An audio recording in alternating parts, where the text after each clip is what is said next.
Good evening.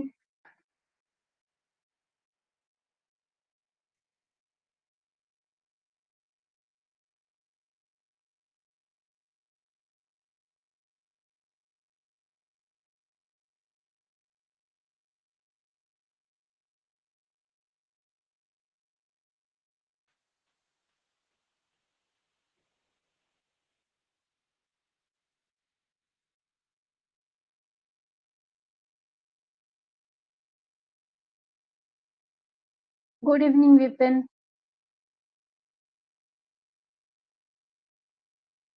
तो आज हम इंटरनेशनल रिलेशंस में कॉन्सेप्ट को पढ़ने जाएंगे। तो आज हम दो कॉन्सेप्ट कवर करेंगे। पहला तो स्टेट थ्योरी है और दूसरा क्या है, पावर है। ठीक है।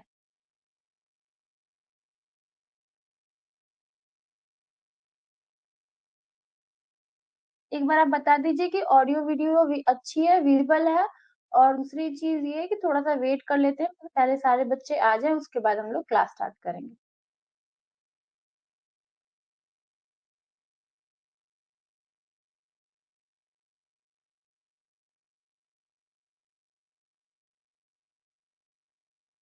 गुड प्रांजलि।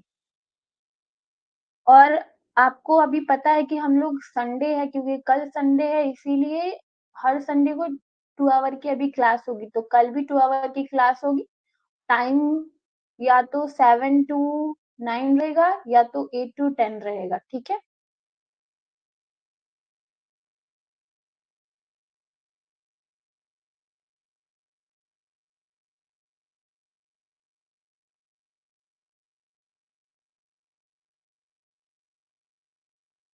और कल कोशिश करेंगे कि हम लोग ज्यादा से ज्यादा इंटरनेशनल रिलेशंस में जो भी कॉन्सेप्ट है और भी जितने भी चीजें हैं उसको कवर कर सके।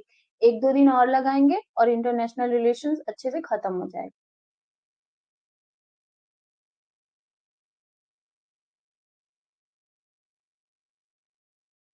इवनिंग मॉर्निंग में नहीं होगा।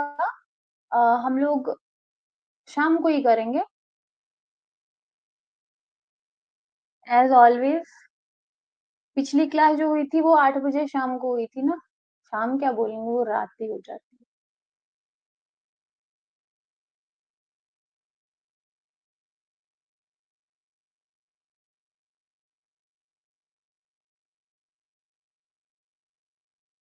चलिए स्टार्ट करते हैं। जिन बच्चों को आना होगा वो धीरे धीरे आ जाएंगे। ठीक है। आज सैटरडे है ना, सैटरडे को बहुत सारे बच्चों को ऐसा लगता है ना कि कल संडे है तो संडे को क्लास देख लेंगे। बट क्या है कि अब संडे को भी क्लास हो रही है, तो छोड़ना मुश्किल है। तो देखिए, इंटरनेशनल रिलेशंस में हम लोग क्या पढ़ेंगे, कॉन्सेप्ट्स को पढ़ने वाले हैं। और मैं हमेशा से बोलती हूँ कॉन्सेप्ट बहुत इंपॉर्टेंट है। पहले हम लोग स्टेट सिस्टम के बारे में पढ़ेंगे, क्योंकि स्टेट के बारे में आपको बहुत अच्छे से जानकारी है कि राज्य क्या होता है। ठीक है। और दूसरा हम लोग पावर पढ़ेंगे कि पावर क्या होता है। State system. अब आप लोग क्या कीजिए कि अपना कमेंट ऑफ कर दीजिए, क्योंकि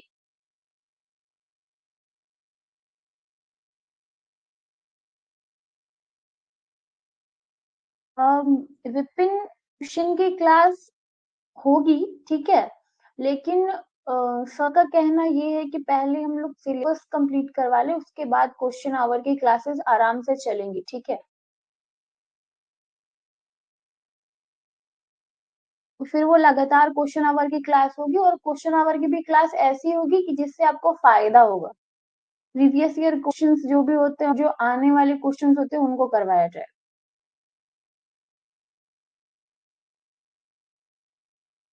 हम्म। ओके जगन्नाथ, अब चलिए स्टार्ट करते हैं। कमेंट चैट बॉक्स को आप लोग ऑफ कर दीजिए, कि बातें करेंगे तो फिर बातें करते ही रह जाएं। तो देखिए, थोड़ा सा इसे समझना थोड़ा सा मुश्किल है, क्योंकि ये कॉन्सेप्ट है। तो थोड़ा सा ध्यान लगा के। ठीक है। विश्व समुदाय 185 से अधिक संप्रभु राज्यों में संगठित है। संप्रभु राज्यों में मानव जाति के संगठन को अब राज्य प्रणाली कहा जाता है। सबसे पहले ये बात हुई है कि जो भी वर्ल्ड की कम्युनिटी होती है वो 185 संप्रभु जो राज्य होते हैं उसमें संगठित हो गई है, ठीक है। और दूसरा ये बोला जा रहा है कि जो भी संप्रभु राज मानव जाति में संगठन हुआ है उसी को क्या बोलते हैं, राज्य प्रणाली बोलते हैं, स्टेट सिस्टम बोलते हैं। और अगर सिंपल वे में समझे तो स्टेट सिस्टम क्या होगा, राज के द्वारा बनाया गया हुआ सिस्टम, ठीक है। और उस सिस्टम में कौन लोग काम करेंगे, ह्यूमंस, मैंस, ठीक है। उसी के बारे में इसमें हम लोग को पढ़ना है कि स्टेट सिस्टम क्या है और स्टेट सिस्टम का कैसे उदय हुआ, ठीक है।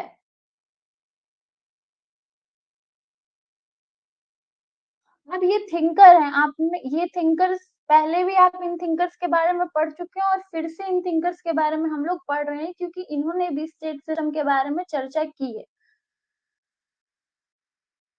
तो ये थिंकर है पामर एंड पार्किंस, इनका नाम आप लोग ऑलरेडी पिछले क्लासेस में सुन चुके होंगे। It is the pattern of political life in which people is separately organized into sovereign states must manage to get along together. Palmer and Perkins परिभाषा करते हैं किसका, स्टेट सिस्टम का। यह राजनीतिक जीवन का एक पैटर्न है जिसमें लोगों को अलग अलग संप्रभु राज्यों में संगठित किया जाता है जिन्हें एक साथ मिलकर रहने का प्रबंध करना चाहिए। देखिए, सॉवरेन स्टेट्स होते हैं अलग अलग, डिफरेंट डिफरेंट सॉवरेन स्टेट होते हैं जिनके पास अपनी संप्रभुता होती है, ठीक है। और मान लीजिए एक वर्ल्ड है उसमें अलग अलग, ठीक है, स्टेट्स हैं, तो वो क्या करेंगे, क्योंकि स्टेट्स को एक जो राज्य होते हैं, ठीक है, या फिर अलग अलग राष्ट्र होते हैं, उनको एक साथ संगठित होकर रहना पड़ता है डेवलपमेंट के लिए, विकास के लिए, या फिर हो सकता है व्यापार के लिए, है ना। तो कैसे हम लोग कोई ऐसा सिस्टम निकालें जिससे कि जो भी सॉवरेन स्टेट्स हैं, सॉवरेन कंट्रीज हैं, वो एक साथ मिलजुल कर रहे, उसी को क्या कहते हैं, स्टेट सिस्टम कहते हैं। ये किसने प्रभाषित किया था, पामर एंड पार्किंस ने। क्लियर?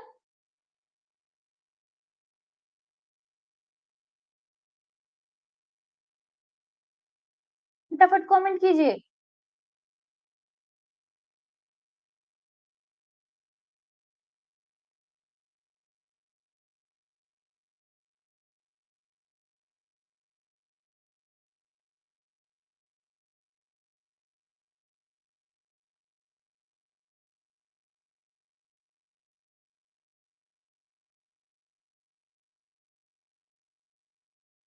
गुड। नॉर्मल वे में अगर हम लोग समझे तो इसको बहुत आसानी से हम लोग समझ सकते हैं क्योंकि इसकी जो भाषा होती है ना वो बहुत ज्यादा थोड़ा सा डिफिकल्ट होती है। संप्रभुता और एक निश्चित क्षेत्र राज के दो आवश्यक गुण है। तो सबसे पहले राज के अगर हम लोग सिंपल वे में समझे तो राज के आवश्यक गुण क्या होते हैं, तो राज के दो आवश्यक गुण होते हैं, एक तो संप्रभुता, ठीक है, सॉवरेनिटी, और दूसरा एक निश्चित क्षेत्र, क्योंकि टेरिटरी होनी चाहिए, है ना।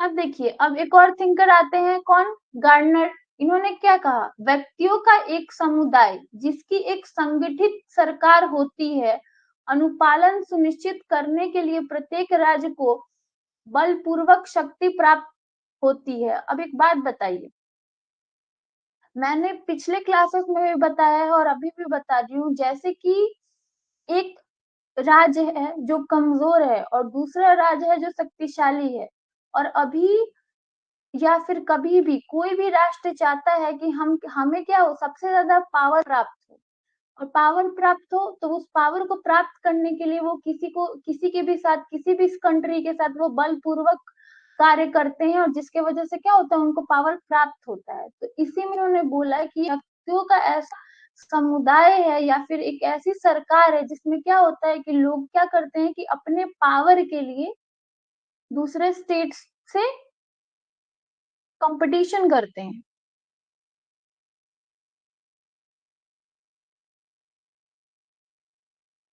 राज्य व्यवस्था पिछली 3.5 शताब्दियों के दौरान विकसित हुई है, यह आज का मुख्य पैटर्न है। अब राज्य व्यवस्था की बात आ रही है, स्टेट सिस्टम की बात आ रही है कि स्टेट सिस्टम कितने सालों में ये विकसित हुई है? तो 3.5 शताब्दियों में ये विकसित हुई है। धीरे-धीरे से सिस्टम को आने में बहुत समय लगा था। तो क्या-क्या चीज़ें हुई थी उस पे हम लोगों को पढ़ना है।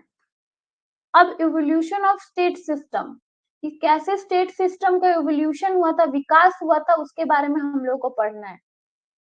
अब देखिए क्या हुआ था, अब ये कहानी की तरह हम लोग आराम से पढ़ेंगे, इसको थोड़ा-सा ध्यान से सुनिएगा।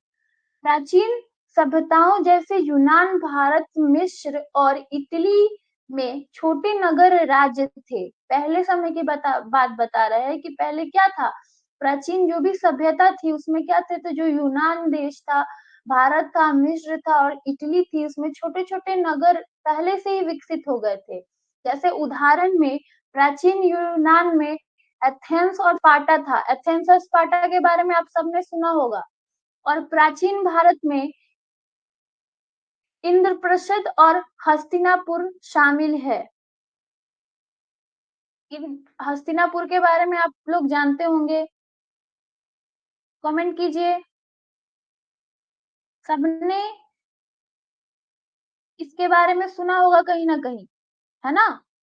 और इंद्रप्रस्थ,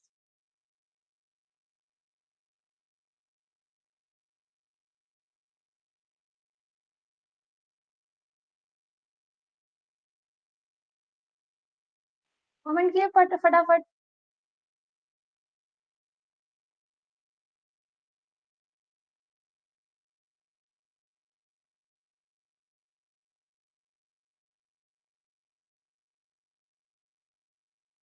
इसमें यही बोल रहा है कि ये इतने सारे इसमें पहले से ही प्राचीन काल में ही बहुत सारे ऐसे राज्य थे, नगर राज्य थे।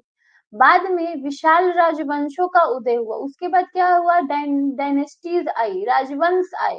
रोमन साम्राज्य एक प्रमुख उदाहरण था। इसमें से रोमन जो एम्पायर था वो एक प्राइम एग्जाम्पल इसमें बताया जा रहा है, जो कि पूर्व पश्चिम दुनिया में शामिल करता था। और ये क्या हो रहा है कि ये पश्चिम दुनिया को शामिल कर रहा था। विशाल साम्राज्यों के बावजूद कोई प्रमुख राष्ट्र राज्य नहीं था। इसमें ये बोल रहा है कि नगर राज्य था, ठीक है, डायनेस्टीज आई थी, लेकिन फिर भी कोई भी प्रमुख जो राष्ट्र राज्य होता है, मेजर नेशन स्टेट्स होता है, वो नहीं था, ठीक है। उसी को, ठीक है, विकसित करने के लिए स्टेट सिस्टम आया था। क्योंकि अभी तक नॉर्मल अगर हम लोग कोई भी राज्य के बारे में बात करें, नगर की बात करें, वो थी, ठीक है, लेकिन मेजर राष्ट्र राज्य नहीं था।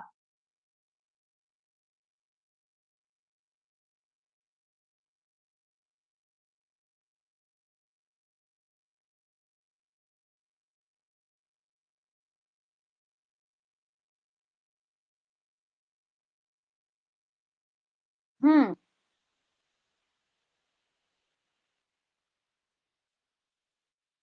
इंडिया ही दिल्ली आता है ना,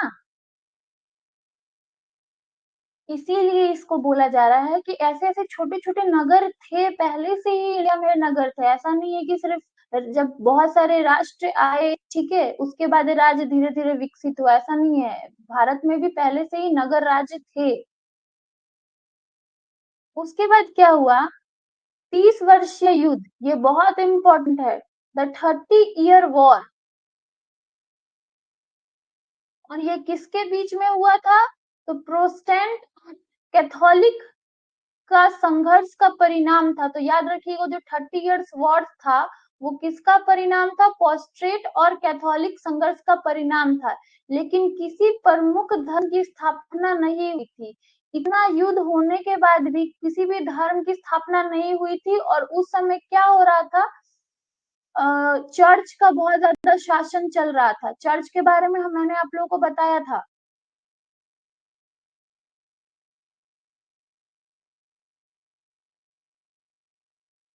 तो क्या हुआ कि जब धर्म की स्थापना नहीं हुई तो जो कैथोलिक चर्च का निर्वाधन अधिकार था वो भी समापन हो गया था। क्योंकि क्या हुआ था, इन दोनों जो पोस्ट्रेट्स थे और कैथोलिक थे, इनके बीच में जो संघर्ष हुआ, इसका परिणाम क्या निकला कि कैथोलिक चर्च क्या हो गई थी, इनकी ऑथोरिटी इंड हो गई थी, बंद हो गया था। सहयोगी सहनशीलता की विचारधारा उत्पन्न हुई। अब इसके बाद क्या हुआ, जब ये चर्च बंद हुआ तब इसके बाद क्या आया, सहयोगिक सहनशीलता का विचारधारा उत्पन्न हुआ, जो राष्ट्र राज्य प्रणाली की नींव रखता है। जो स्टेट सिस्टम है, नेशन स्टेट सिस्टम, इसकी नींव कौन रखता है, तो सहनशीलता का विचारधारा रखता है, कोऑपरेटिव टॉलरेंस की आइडियोलॉजी रखती है, याद रखिएगा।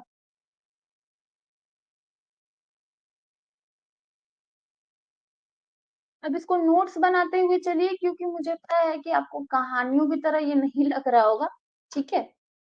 अब इसमें फिर से आते हैं पामर एंड पाकिंस, और पामर एंड पाकिंस ने क्या बोला है कि पश्चिम यूरोप की स्थिरता स्थापित करने के लिए वेस्टफेलिया की शक्ति के महत्व को हाईलाइट किया।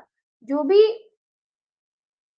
यूरोप में जो भी स्थिरता स्थापित करने के लिए क्या किया गया था, वेस्टफेलिया की शांति का महत्व हाईलाइट किया गया था, जिसके बावजूद पूर्व में परिभाषित राष्ट्र राज्य के खंडन का परिणाम स्वरूप यूरोप में स्थिरता को मार्ग प्रदर्शित किया गया। इसका मतलब क्या था कि यूरोप में स्थिरता चाहिए था उन लोगों को, इसीलिए उन्होंने क्या किया, वेस्टफेलिया की शांति का महत्व इन्होंने हाईलाइट किया था। वेस्टफेलिया की शांति ने राज्यों के बीच नए मानकों की शुरुआत की, जो उनके संबंधों में व्यवहार का नियंत्रित करने वाले थे। जो भी राज्य थे उनके बीच में क्या हुई थी, शांति नहीं थी, क्योंकि वॉर का वो समय था, ठीक है। 30 इयर्स का जो वॉर हुआ था वो वॉर का समय था, उसके बाद भी क्या था, वो चलते जा रहे थे। तो उसमें क्या हुआ कि जो वेस्टफेलिया की शांति थी, उसने क्या किया कि राज्यों के बीच में बातचीत करवानी शुरू की, ठीक है, उनके बीच में संबंध, उनके बीच में नियंत्रण करवाना शुरू किया। मध्यकालीन ईसाई राष्ट्रमंडल की धारावाहिक अवधारणा ने एक नई अंतरराष्ट्रीय प्रणाली की उत्पत्ति की। अब देखिए, ये सारी चीजें अचानक से इसीलिए आ रही हैं कि बहुत सारी चीजें वहां पे घट रही थी, ठीक है। Good evening. बहुत सारी चीजें एक साथ घटित हो रही थी, तो मैंने क्या किया है कि जो भी इम्पोर्टेंट इम्पोर्टेंट टॉपिक्स है उनको मेंशन किया है, ठीक है। तो इसमें क्या हुआ कि मध्ययुगीन ईसाई जो राजमंडल थे उनकी धारावाहिक अवधारणा के नई नई अंतरराष्ट्रीय प्रणाली उत्पन्न हुई, और नई अंतरराष्ट्रीय प्रणाली के क्षेत्रीय राज में वेद खिलाड़ी बने। अब देखिए, इसमें क्या हुआ था कि जब ये कॉन्सेप्ट आता है, ठीक है, ईसाई राजमंडल की धारावाहिक अवधारणा, ये क्या करता है, अंतरराष्ट्रीय प्रणाली की उत्पत्ति करता है, ठीक है, इंटरनेशनल सिस्टम की उत्पत्ति करता है। अभी तक हम लोग स्टेट सिस्टम को पढ़ रहे थे, अब इंटरनेशनल सिस्टम की उत्पत्ति हो रही है। केवल प्रमुख, और इस इंटरनेशनल सिस्टम में क्या होता है कि बहुत सारे ऐसे राज्य थे, जैसे मान लीजिए कि किसी के पास पावर है, ठीक है, तो जो प्रमुख राज्य होंगे उनके पास पावर होगी, तो उन्हें ही किसी से भी वॉर करने का अधिकार था, उन्हें ही किसी से युद्ध करने का अधिकार था, उन्हें ही किसी के साथ गठबंधन करने का अधिकार था। तो इससे क्या हो रहा था, जो कमजोर राज्य थे, जो कमजोर राष्ट्र थे, उनको बहुत हानि पहुंच रही थी। अब आप ही एग्जाम्पल ले लीजिए, मान लीजिए कि कोई किसी घर में, ठीक है, दो अगर घर का एग्जाम्पल लीजिए, तो एक के पास पावर है और एक के पास पावर नहीं है, तो वो सबसे बातचीत कर सकता है, सबके साथ गठबंधन बना सकता है, लेकिन वहीं पे जो दूसरा गरीब परिवार है वो किसी से बातचीत भी नहीं कर सकता, ना किसी से अपना अधिकार मांग सकता है। तो ये तरह की परेशानियां उनको उस समय झेलने को मिल रही थी।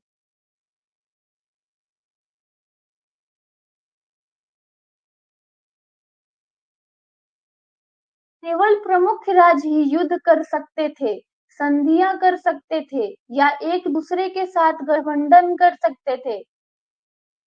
राज्य सर्वसम्मता के सिद्धांत से स्वाभाविक रूप से राज्य समानता के सिद्धांत को प्रस्तुत किया। तो इससे क्या हुआ कि जो प्रिंसिपल ऑफ स्टेट सुपरिटी थी, कि एक स्टेट क्या होगा, हायर अथॉरिटी के साथ रहेगा, उस उससे क्या हुआ कि इससे सीधे तौर पे ये बोला गया कि वो सही हमारे लिए नहीं है, ठीक है? और हम लोग को एक ऐसा प्रिंसिपल होना चाहिए जो स्टेट इक्वलिटी की बात करे। ये समझ में आया कि एक स्टेट थी सुपीरियरिटी की बात करती थी और उस स्टेट सुपीरियरिटी में क्या होता था कि एक ही राज्य को जो प्रमुख राज्य था उसी के पास सारे तरह के पावर्स थे कि वो युद्ध भी कर सकती है, किसी के साथ गठबंधन भी कर सकती है, किसी को हानि भी पहुंचा सकती है। और यहाँ पे बात हुई कि ये चीज गलत है और हम लोगों को एक ऐसा प्रिंसिपल लाना चाहिए जो हर स्टेट को इक्वल अपॉर्चुनिटी दे।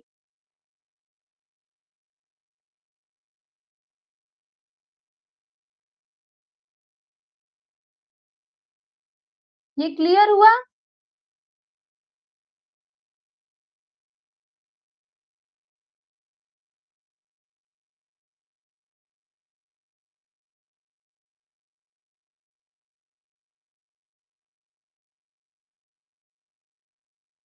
और स्टेट सिस्टम इसी के लिए आया था, ठीक है?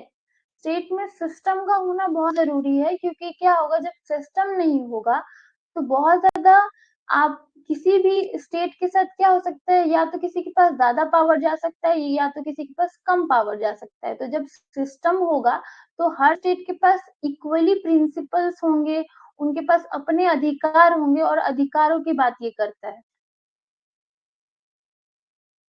कमेंट कीजिए फटाफट फिर आगे बढ़ेंगे।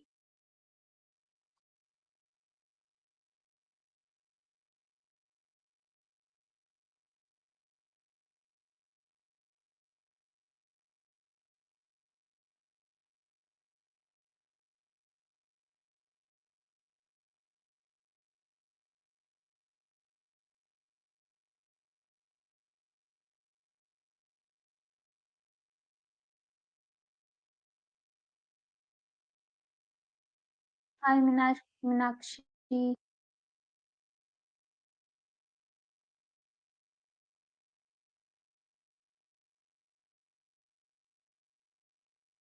मॉक टेस्ट तो चेक करना पड़ेगा, होगा।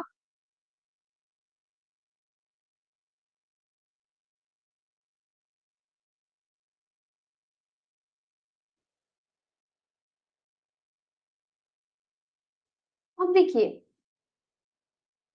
ऐसा सिस्टम आ गया था जिसमें इक्वलिटी, सिस्टम ऑफ इक्वलिटी की बात हो रही थी। अब उसके बाद क्या हुआ, इससे विचलन हुआ वोटेल्ट के द्वारा वक्ता दिए गए विचारों से, जिसमें कहा गया कि एक छोटा गणराज्य एक संप्रभु राज्य की तुलना में शक्तिशाली होते हैं।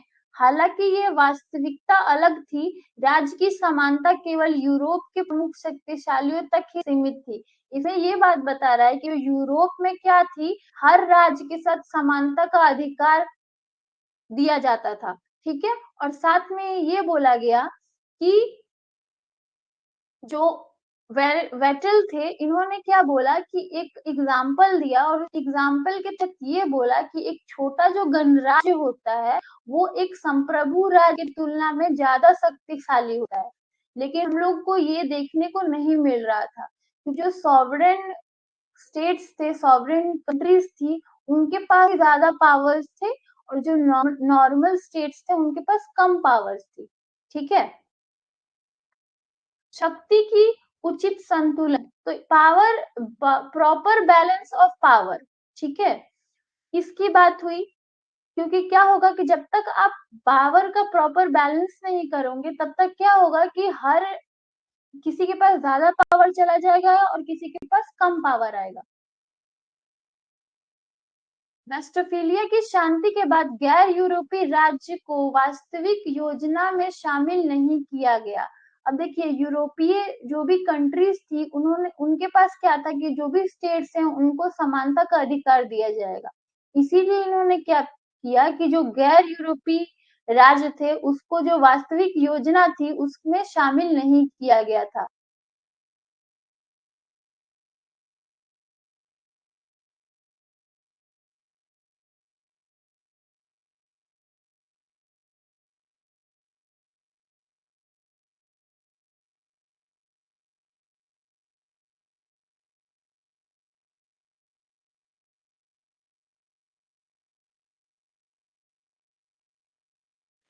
कोई बात नहीं, जो नहीं आए हैं वो बाद में क्लास देख लेते हैं ना, तो इसीलिए कोई परेशानी नहीं। और जो अभी होंगे भी मुझे लग रहा है वो आधा इधर देख रहे होंगे, आधा उधर देख।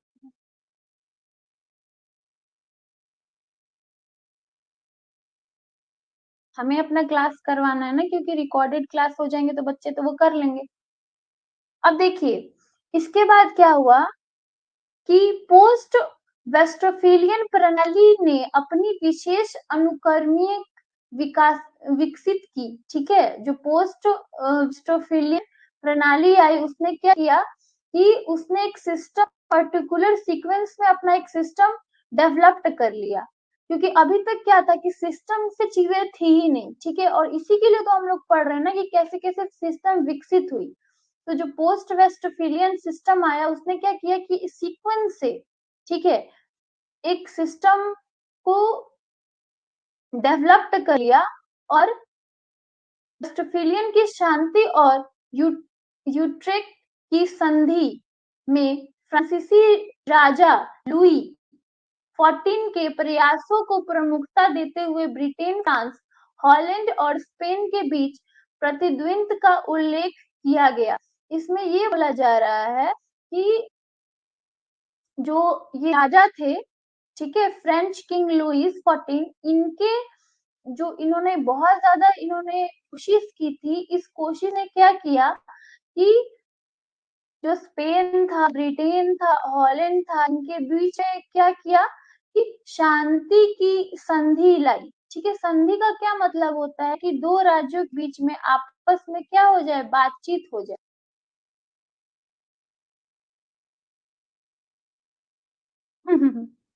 इंटरेस्टेड इसलिए नहीं है क्योंकि इसमें थ्योरीज है ना। अंत यू, यूट्रेक्ट की संधि ने फ्रांस की भारी क्षति उठानी पड़ी और फ्रांस ने वादा किया कि स्पेन और फ्रांस कभी भी एक नहीं होगा। रशिया के एकीकरण ने यूरोप में एक नई संतुलन को प्रोत्साहित किया। इसमें यह बोला जा रहा है कि जो यूट्रेक्ट की संधि हुई थी उसमें क्या हुआ था कि फ्रांस को बहुत ज्यादा क्षति पहुंचा उठानी पड़ी थी। और इसके तहत क्या हुआ था कि जो फ्रांस ने ये बोल दिया था कि कभी भी स्पेन और फ्रांस ये नहीं हो सकते हैं। ठीक है, वो संप्रभु नहीं बना सकते हैं। और साथ में क्या हो रहा था कि प्रशिया में एकीकरण हो रहा था और यूरोप में एक नई संतुलन को लाया जा रहा था, बैलेंस किया जा रहा था पूरे यूरोप को।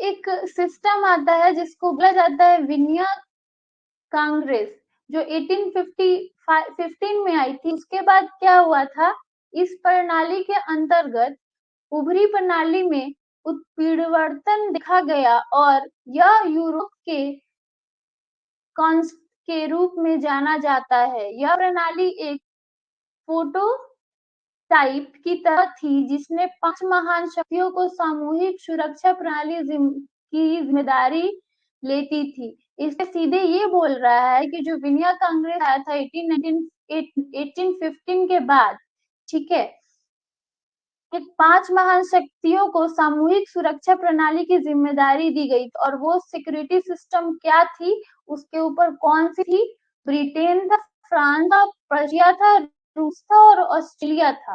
अंतरराष्ट्रीय क्रम को बनाए रखने की जिम्मेदारी इन्होंने ही ली थी कि मेंटेनिंग द इंटरनेशनल ऑर्डर्स की रिस्पॉन्सिबिलिटी इन पांचों देशों ने ली थी। 1914 तक सिस्टम की सदस्यता कितनी बढ़ गई थी, 43 तक पहुंच गई थी। विश्व अर्थव्यवस्था के अंतर्गत अंतर निर्भरता और महत्व बढ़ रहा था। शीत युद्ध के बाद कई राज्यों के अधिकार और शक्तिशाली बन गए थे। अब यहाँ पे क्या हो रहा है, ये सिस्टम धीरे धीरे बढ़ रहा था और जो भी विश्व में अर्थव्यवस्था का बहुत ज्यादा इम्पोर्टेंस आ रहा था। ठीक है, और साथ में क्या हुआ, जब शीत युद्ध खत्म हो गया था, कोल्ड वार जो हुआ था, उसके बाद बहुत सारे ऐसे राज्य थे वो अपने अधिकारों को और अपनी शक्तिशाली बनने की कोशिश कर रहे थे और अधिकतर तौर पे वो बन भी चुके थे।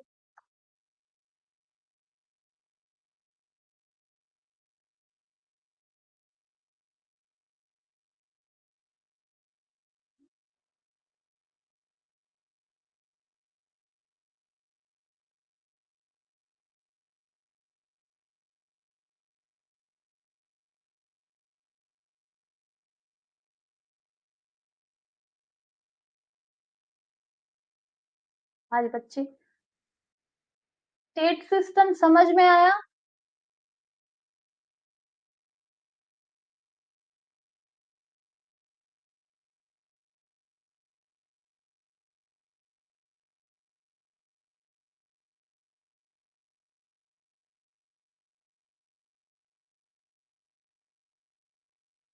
फटाफट कमेंट कीजिए।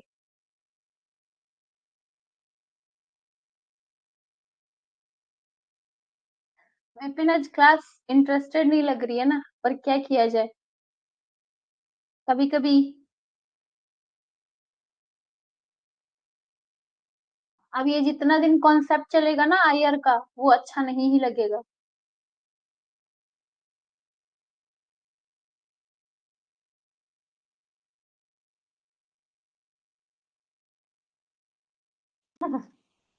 लेकिन हमको उसको पढ़ना है ना, क्योंकि हमारे एग्जाम में आएगा, सीधे से बात है, बिना इधर उधर की बातें किए हुए।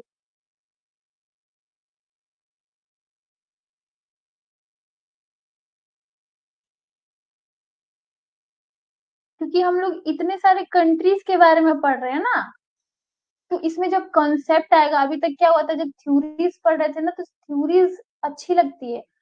कॉन्सेप्ट में क्या होता है ना, कि आपको डायरेक्ट डायरेक्ट चीजें बताई जाती है, कोई एक दूसरे में ना कनेक्शन नहीं रहता। अगर मैं आराम से कॉन्सेप्ट में भी कहानियां बनाने लगूं, तो वो क्या चलेगा कि हम लोग का आधा 20-30 दिन ले लेगा। ठीक है, क्योंकि है उतना।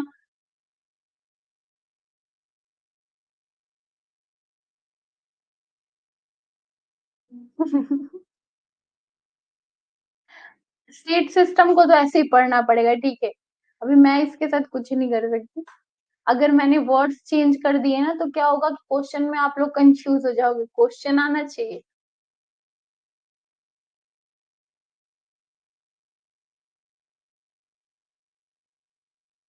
चलिए, कल की क्लास में मैं कोशिश करूंगी कि थोड़ा और अच्छे तरीके से, इंटरेस्टिंग तरीके से इसको पढ़ाया जाए, ठीक है। लेकिन ये लगने वाला है ऐसे ही। मैं ये इन थिंकर्स नाम थोड़ी बदल सकती हूँ, और इन्होंने क्या क्या बोला वो मैं नहीं बदल सकती।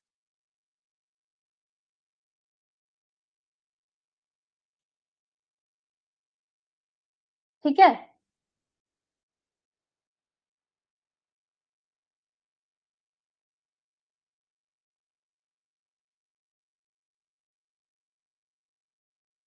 चलिए पावर को पढ़ते हैं, कल देखते हैं कैसी क्लास हो रही है। तो एक थिंकर आते हैं, हर्स हंस मोग्रेथाउ, ठीक है। इन्होंने क्या बोला है, इन्होंने शक्ति को दूसरे मनुष्य के मन और कार्यों पर मनुष्य का नियंत्रण के रूप में परिभाषित किया है। लेकिन चूंकि मन को देखा नहीं जा सकता, इसलिए शक्ति को और व्यक्तियों को, राज्य को, व्यवहार को निर्धारित किया जा सकता है। इसमें ये बोल रहा है कि एक जो मनुष्य है, उस मनुष्य को दूसरे के कार्यों के ऊपर नियंत्रण के रूप में परिभाषित किया गया है, कि किसी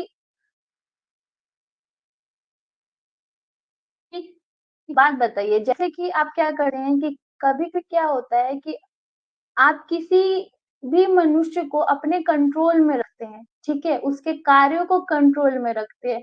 फॉर एग्जाम्पल, अगर किसी कंपनी का मालिक है और उसके नीचे बहुत सारे ऐसे लोग हैं जो काम करते हैं, ठीक है, तो वो उसके कंट्रोल में है कि वो क्या कार्य करेंगे और क्या कार्य कर नहीं करेंगे।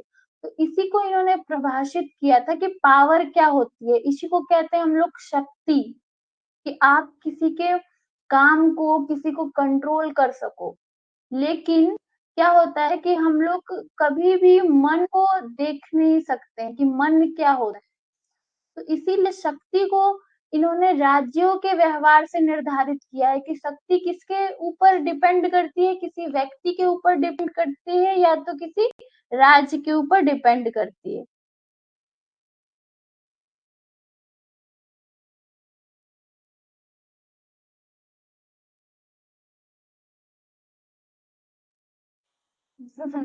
अब यूनिट पढ़ना पड़ेगा ना, हमारे लिए तो 10 यूनिट्स इम्पोर्टेंट है। दूसरों को नियंत्रित करने के लिए उन्हें वही करने की क्षमता या योग्यता है जो आप उनसे कराना चाहते हैं। इसमें ये बोल रहा है कि अगर आप किसी को भी नियंत्रित करते हैं तो वही करवा सकते हैं जो उनके अंदर योग्यता है, या फिर आप उनसे जो करवाना चाहते हैं, आप दोनों काम कर सकते हैं, क्योंकि आपके पास उस व्यक्ति का और या फिर उस राज्य का पूरा कंट्रोल है। इसी को हम लोग क्या कहते हैं, पावर कहते हैं।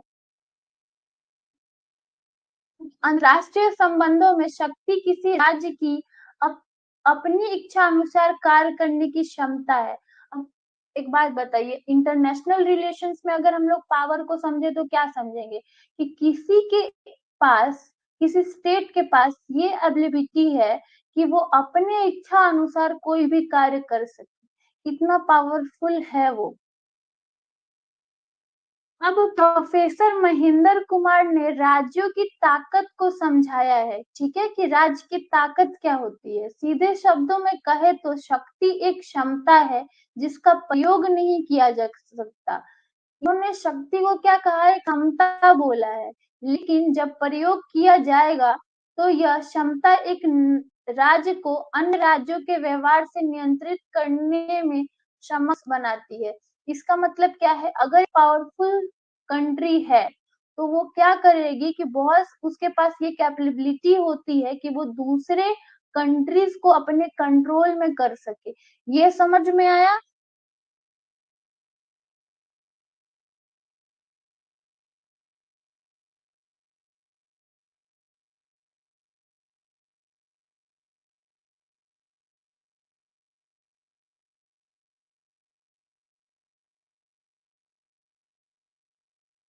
क्या बात, क्या बात, क्या बात। ये समझ में आया?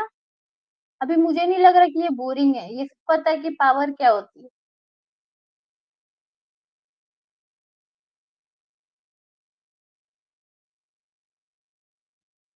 शक्ति की अवधारणा पर चौथी शताब्दी ईसा पूर्व में प्राचीन भारत में शासन कला के गुरु कौटिल्य ने चर्चा की थी। अब कौटिल्य ने शक्ति के बारे में बात की थी, जो भारत के शासन कला के गुरु थे।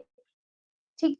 अब इन्होंने क्या बात की, उन्होंने शक्ति की व्याख्या तीन तत्व अर्थात ज्ञान, सैन्य शक्ति और वीरता पे की थी। इन्होंने शक्ति के तीन तत्व बताए थे, ठीक है। पहला तो ज्ञान, दूसरा सैन्य शक्ति और तीसरा वीरता से प्राप्त शक्ति का कब्जा के रूप में की।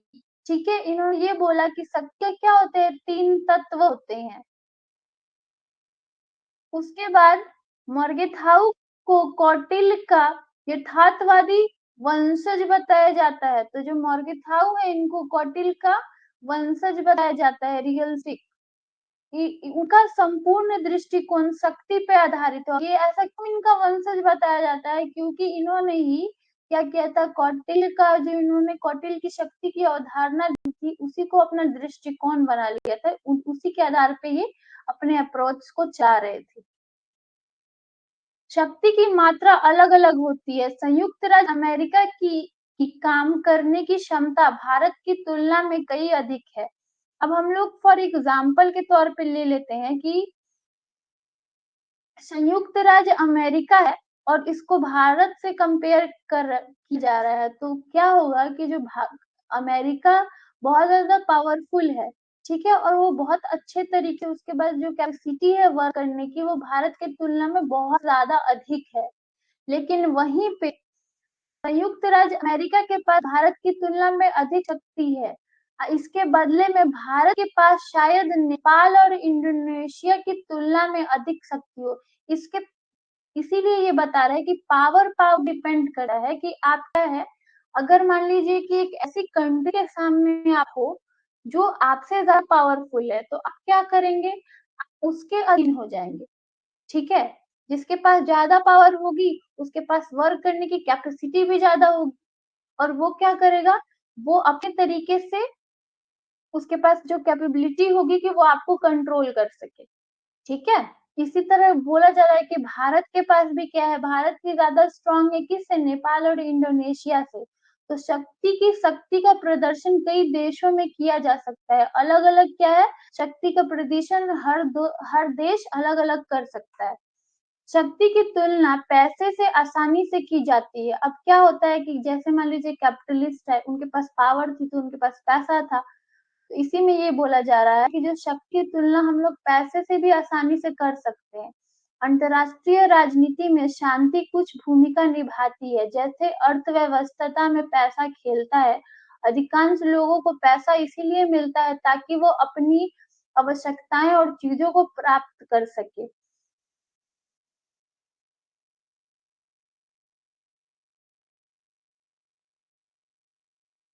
इसमें ये बोल रहा है कि जो अंतर्राष्ट्रीय राजनीति उसमें शक्ति भूमिका निभाती है, वो कौन निभाता है? जैसे कि अर्थव्यवस्था में पैसा निभाता है। अर्थव्यवस्था में हर जगह पैसे की जरूरत पड़ती है। कोई भी इंसान आज कल उसको अगर पैसा चाहिए होता है, वो क्यों चाहिए होता है? क्योंकि वो जो भी उसकी आवश्यकता होती है उसको वो फुलफिल कर सके, और तभी वो क्या समझता है, अपने आप को पावरफुल समझता है। अब शक्ति का तत्व होता है, कौन कौन सा तत्व होता है हम उसको पढ़ेंगे।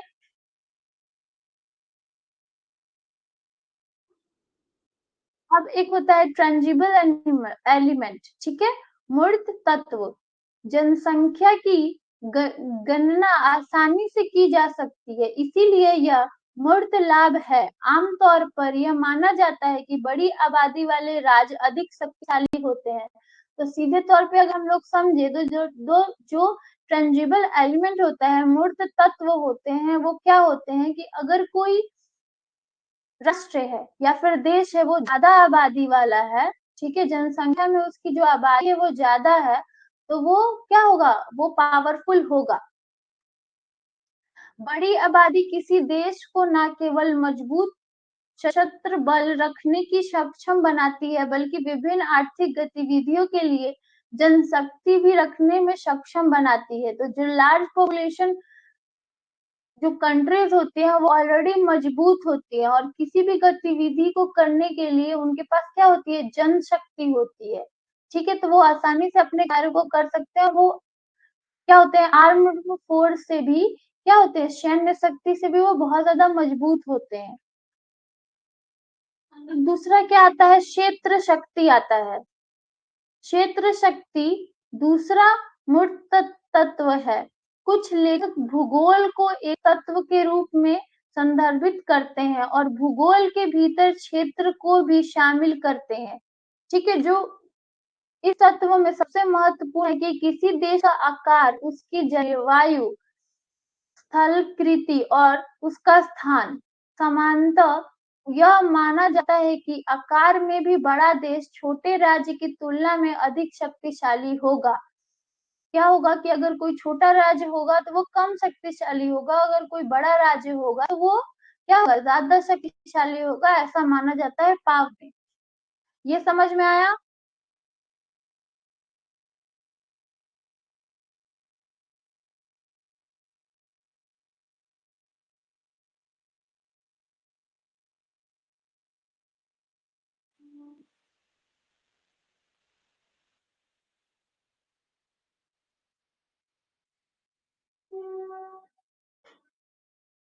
फटाफट कमेंट कीजिए।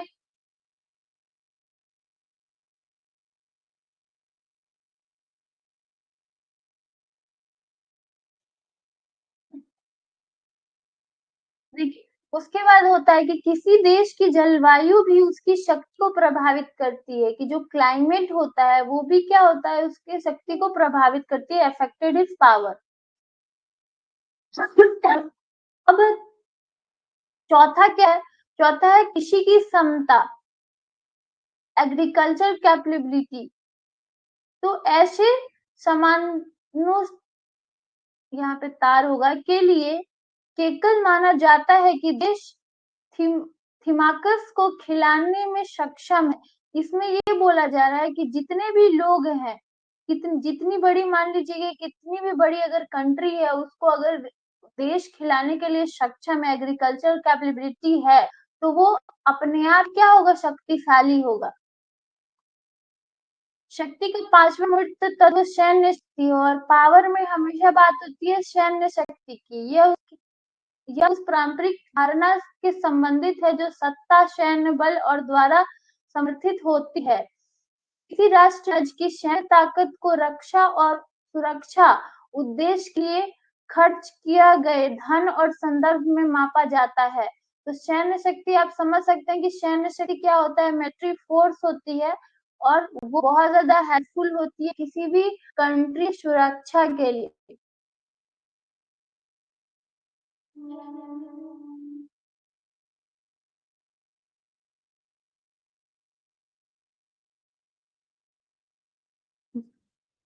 चलिए अब बोलिए, ये खत्म हो गया।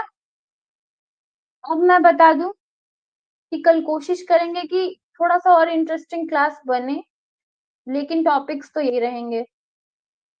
टॉपिक्स को मैं नहीं बदल सकती, है ना। कॉन्सेप्ट्स पढ़ने हैं तो हम लोग को कॉन्सेप्ट्स पढ़ने हैं। अब ऐसे पढ़ें या फिर वैसे पढ़ें।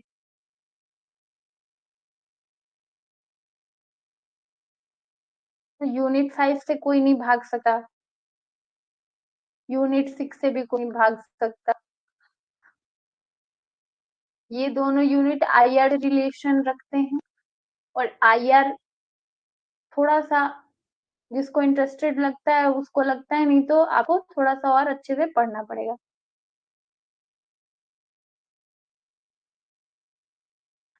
अब ये मुझे लग रहा है और 4 दिन लगेंगे, ठीक है, यूनिट 5 खत्म होने में, उसके बाद यूनिट 6।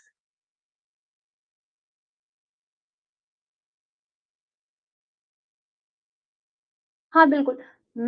टॉपिक वाइज भी मैं अच्छे से बता सकती हूँ, बट क्या होता है ना कि अगर क्वेश्चंस कुछ छूट जाएंगे तो फिर परेशानी हो जाएगी।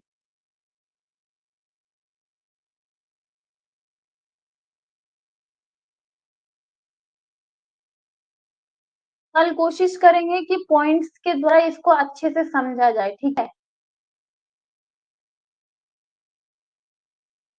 हाँ, करंट अफेयर्स तो बताना पड़ेगा ना। और वो करंट अफेयर्स इसका पार्ट है, यूनिट 6 का। करंट अफेयर्स के लिए आप लोग तो पहले डेली की करंट अफेयर्स पढ़ो, क्योंकि क्या है कि मैं तो यूनिट 6 पढ़ाऊंगी, तब आपको करंट अफेयर्स अभी तक के मैं बता दूंगी।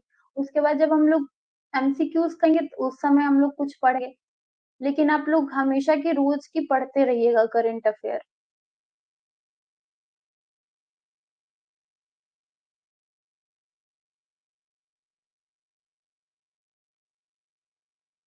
हाँ, मैं वीआई तो करवाते ही चलती हूँ ना। मैंने पहले ही बोला था कि मैं खुद ही बता देती हूँ कि ये वीआई है, इसमें से आएगा। पढ़ना, प्रॉब्लम ये है ना कि पढ़ना तो हमें सब कुछ है ना। ऐसा नहीं हो सकता कि हम लोग इस पार्ट को छोड़ दें, इस पार्ट को छोड़ दें, क्योंकि हम लोग को जेआरएफ चाहिए। नेट निकालने के लिए कुछ पार्ट्स को छोड़ भी सकते हो, बट जेआरएफ निकालने के लिए आपको हर चीज पढ़ना पड़ेगा।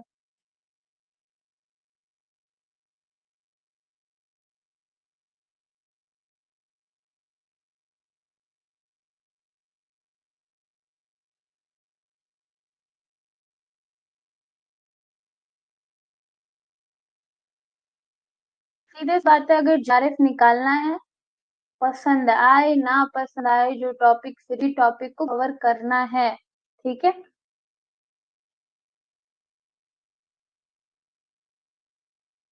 अब ये आप मुझे बोल सकते हो कि मतलब थोड़ा सा और इंटरेस्टेड बनाया जाए, क्योंकि क्या हो रहा है, बोरिंग हो रहा है तो थोड़ा सा समझ में नहीं आ रहा है, या फिर पढ़ने का मन नहीं कर रहा, कुछ तो ऐसा सीन है ना।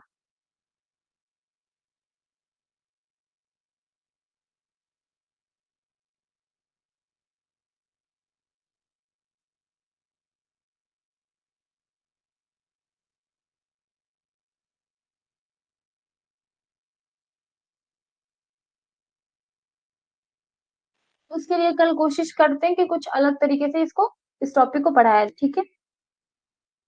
क्योंकि कॉन्सेप्ट ही मेन है और कॉन्सेप्ट को समझना बहुत जरूरी है।